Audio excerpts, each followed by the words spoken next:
नमस्कार, मैं हूं शशि तुषार शर्मा और आप देख रहे हैं चुनाव आज तक।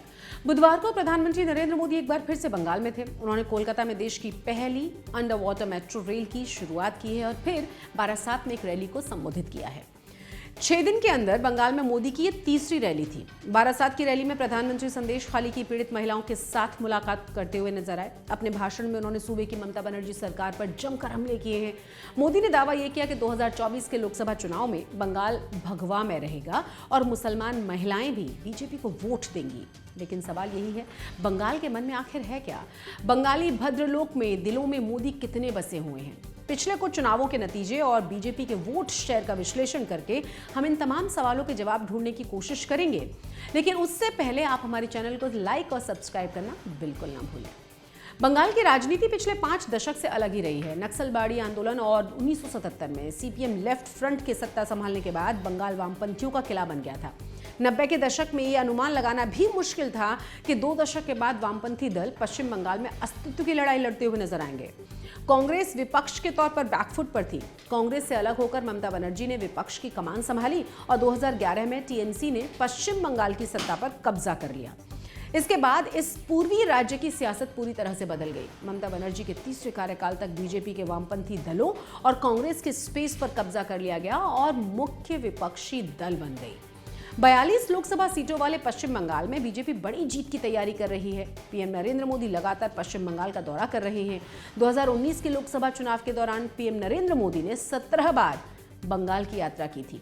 मोदी के कैंपेन का असर यह रहा कि 2014 तक पश्चिम बंगाल में 2 सीटों पर रहने वाली बीजेपी के 18 सांसद 2019 में जीत गए। 2021 के विधानसभा चुनावों में भी बीजेपी ने 74 सीटों की लंबी छलांग लगाई। 2014 में पार्टी को 17% वोट शेयर मिले। 2019 में बीजेपी को 40% वोट मिले। विधानसभा चुनावों में बीजेपी ने कुल 77 सीटें जीती थीं। बीजेपी को उम्मीद यह है कि 2024 में पार्टी को पिछले चुनावों के मुकाबले ज्यादा सीटें मिलेंगी। बुधवार को भी यही दावा प्रधानमंत्री ने बारासात में किया है। सुनिए। भाजपा सरकार के प्रयास से आज देश के हर सेक्टर में महिलाओं के लिए नए रास्ते बन रहे हैं। लेकिन आपको याद रखना है, जहां जहां इंडी गठबंधन के सहयोगियों की सरकार है, वहां पर महिलाओं पर उतना ही अत्याचार है। बंगाल पर टीएमसी नाम का जो ग्रहण लगा हुआ है, वो इस राज्य के विकास को आगे नहीं बढ़ने दे रहा है। इसलिए आप सभी बहनों को इंडी गठबंधन को हराना है। देश के कोने कोने में कमल खिलाना है। 1989 के लोकसभा चुनावों में देश के लिए कांग्रेस विरोध के लिए सभी विपक्षी पार्टियां एकजुट हुई। वीपी सिंह के नेतृत्व में संयुक्त मोर्चा की सरकार बनी, जिसे बीजेपी और लेफ्ट ने बाहर से समर्थन दिया था। उस दौर में बीजेपी राम मंदिर आंदोलन के कारण उभर रही थी। हिंदी पट्टी और गुजरात में बीजेपी ने 85 सीटें जीती, मगर पश्चिम बंगाल समेत कई राज्यों में खाता नहीं खोल पाई। 1996 में भारतीय जनता पार्टी को 120 सीटें मिली, मगर बंगाल में पार्टी को एक भी सीट हासिल नहीं हुई। 1998 में भारतीय जनता पार्टी को पूरे देश में 182 सीटें हासिल हो गई, लेकिन लोकसभा सीट के साथ बंगाल में पार्टी ने पहली बार एंट्री ली। दमदम सीट से तपन सिकंदर बीजेपी के टिकट पर लोकसभा पहुंचने वाले पहले सांसद बन गए। 1999 में बीजेपी ने दमदम और कृष्णानगर सीट पर कब्जा किया, मगर 2004 के लोकसभा चुनाव में पार्टी दोनों ही सीटें हार गई और वोट प्रतिशत भी 11% से खिसक कर रह गया 8.1%। 2009 में बीजेपी का वोट प्रतिशत 1996 से भी कम हो गया। फिर 2014 में बीजेपी में मोदी युग की शुरुआत हुई और पार्टी ने दोबारा से 2 सीटों से पश्चिम बंगाल में सेकंड एंट्री ली।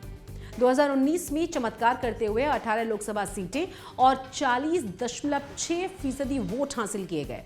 पश्चिम बंगाल से वामपंथी दलों का सफाया हो गया और कांग्रेस 2 सीटों पर सिमट गई।